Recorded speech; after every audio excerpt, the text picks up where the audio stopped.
I am extremely happy to be in North Bengal.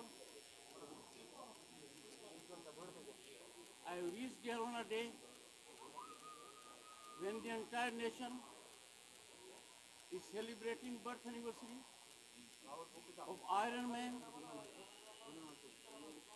Sardar Patel ji. I am worried on 3 counts. I am worried about governance in the state of West Bengal. The governance is getting away from rule of law. The governance is getting away from constitution.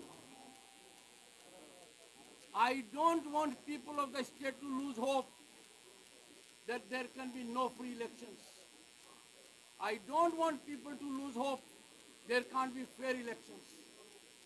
I don't want people to carry an impression there will be violence during elections. I have repeatedly told the government,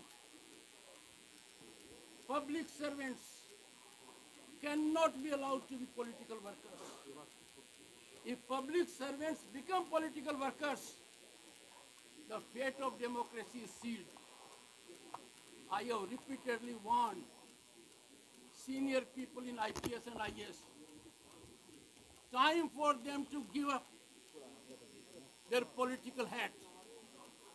Time for them to believe in their conduct. Time for them to act as public servants.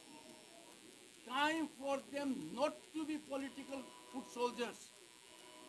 Some of them have seen writing on the wall. समझ में नहीं आया,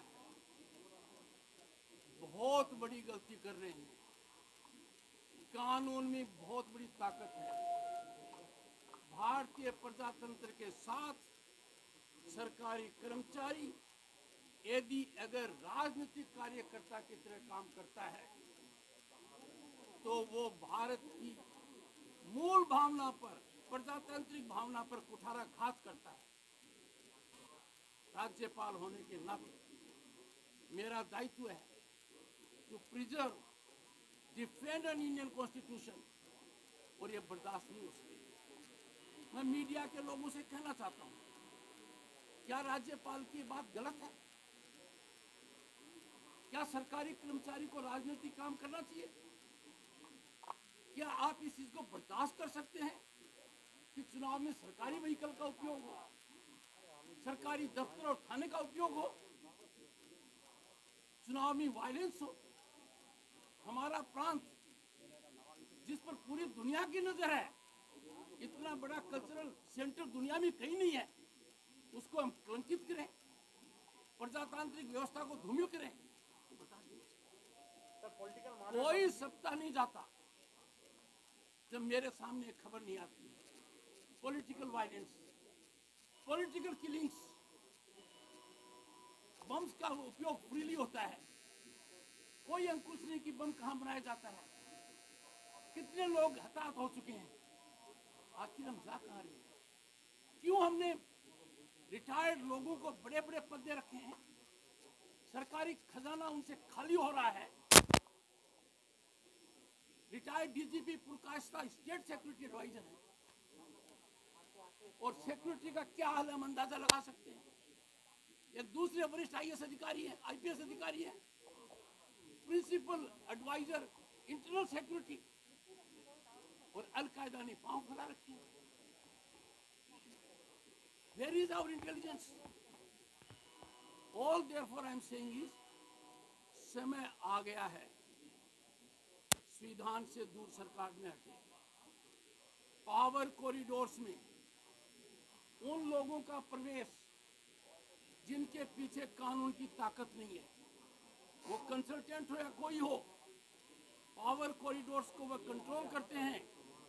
power corridors में उनका red carpet treatment होता है, सरकारी तंत्र उनके सामने नतमस्तक होता है। ये बर्दाश्त नहीं हो सकता।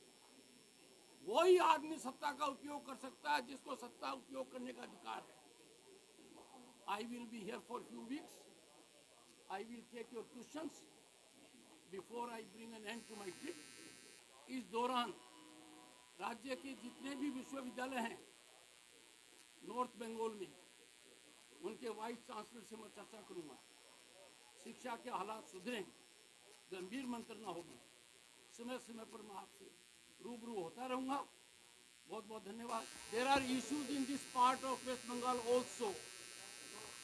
Those issues will be similarly addressed with greater maturity, with deep understanding, insightful approach, considering the aspirations of the stakeholders.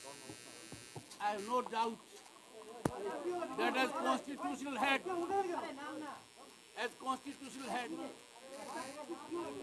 it is my solemn duty to know about it in detail, come to grips of it, and then make constructive way forward. I have no doubt. তো আসবেই, সাধারণ public তো কিছু আসবেই, যার জন্য আমরা এক সাইড দিয়ে ঢুকিয়ে অন্য সাইড দিয়ে বের করার ব্যবস্থা করেছি যাতে গ্যাদারিং না হয়। আর যেটা হয়েছে, আমরা এখানে স্যানিটাইজার ব্যবস্থাও করেছি। একটা জোন দিয়ে যখন পাবলিক পাস করবে তো তখন তাদেরকে স্যানিটাইজ করা হবে। এবং আমাদের এখানে যে কাউন্টারগুলো করা হয়, কিছু কিছু পুজো বা লোকে ফলমূল বা নিয়ে আসে, সবাইকে তো আমরা সব ভক্তকে তো আর এইভাবে করতে পারবো না।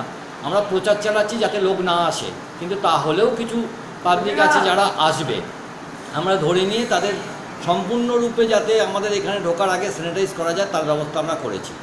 এবং যে কাউন্টারে দেবে সেই সব কাউন্টারে আমাদের স্যানিটাইজিংয়ের ব্যবস্থা রয়েছে। কী নাম আপনার? আমার নাম প্রকাশ চক্রবর্তী, আমি এই পুজোর সেক্রেটারি। আমাদের এটা 171 বছরের পদার্পণ করলাম, 171 বছরে এই পুজোটা পদার্পণ করলাম। এখানে তো বহু ভক্তদের সমাগম পাওয়া যায়। তার জন্যে আমরা এবারে করোনার পরিস্থিতিতে যতটুকু মায়ের পুজো না করলে নয় সেইটুকু পুজো করছি।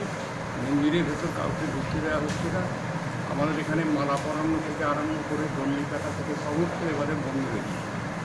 সিঁদুর পরানো একটা হয়, বহু লোকে এসে সিঁদুর পরায়, প্রথম বন্ধ রেখেছি।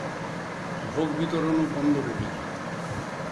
আর আমরা পুজো প্রায় বহু লোকে, প্রায় 1000 লোকে পুজো পড়ে, আমরা সমস্ত বন্ধ রেখেছি।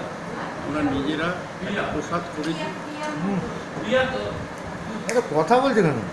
সেই পুজোয় আমরা মায়ের পুজোয় যারা মূল্যের বিনিময়ে কিছু মূল্যের বিনিময় 30 টাকা 50 টাকা আমাদের একটা কুপন করা হয়েছে, সেই বিনিময়ে তাদের যদি প্রসাদ প্রয়োজন পড়ে আমরা তাদের দিয়ে দেবো।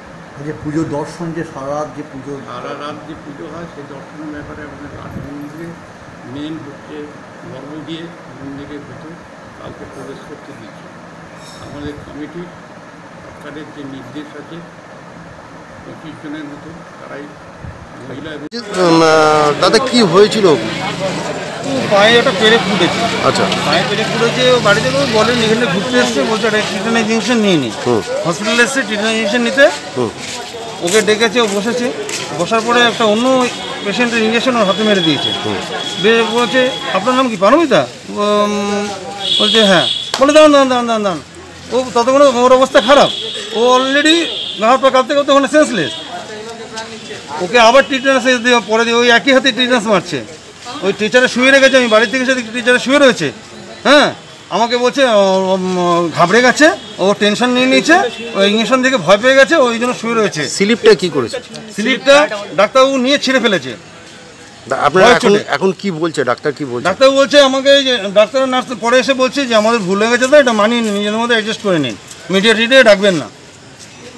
আপনার নাম? আমার নাম তপন দাস। কি নিয়ে এসেছিলেন হসপিটালে আজকে? তারপরে ডাক্তার কি আপনাকে ভুল ইঞ্জেকশন দেয় বা আপনার শরীর অবস্থা এখন কীরকম? এখন আমার রাত পা কাঁপছে, একটু দাঁড়াতে পারছি না। শরীর আরও অসুস্থ হয়ে গেছে ইঞ্জেকশন দেওয়ার পর? হ্যাঁ, ইঞ্জেকশন দেওয়ার পর অসুস্থ লাগছে, হাঁটতেই পারছি না। যা যা হয়েছে বলো প্রথমে। তারপরে ওনারা প্রথমে একটা ইঞ্জেকশন দিয়েছিল, আমাকে ডাকলো, আমি গিয়ে বসেছি, ইঞ্জেকশনটা দিলেন। দেওয়ার পর আমি যখন বাইরে বেরিয়ে আসছি, আবার নাম ডাকছে। তখন আমি বলছি আবার কিসের জন্য? আমি তো একটা ইঞ্জেকশন দিলাম। বলছে ওটা প্রেশারে ছিল না। আমি ওনাকে প্রেশার করছি, উনি বলছে ওটা প্রেশারের ওষুধ ছিল। আমি বলছি কেন প্রেশারের ওষুধ দেবেন? আমার তো টিটেনাস। তো বলছে না ওটা তারপরে বলছে ওটা ব্যথার ছিল। ডাক্তারবাবু উঠে এসছেন, উঠে এসে বলছেন ওটা ব্যথার। ততক্ষণে আমি মানে শরীর অস্বস্তি হচ্ছে, আমি তখন সেন্সলে আর যাই না কিছু, সেন্স হয়ে গেছে। আপনার নাম? অনামিকা দাস।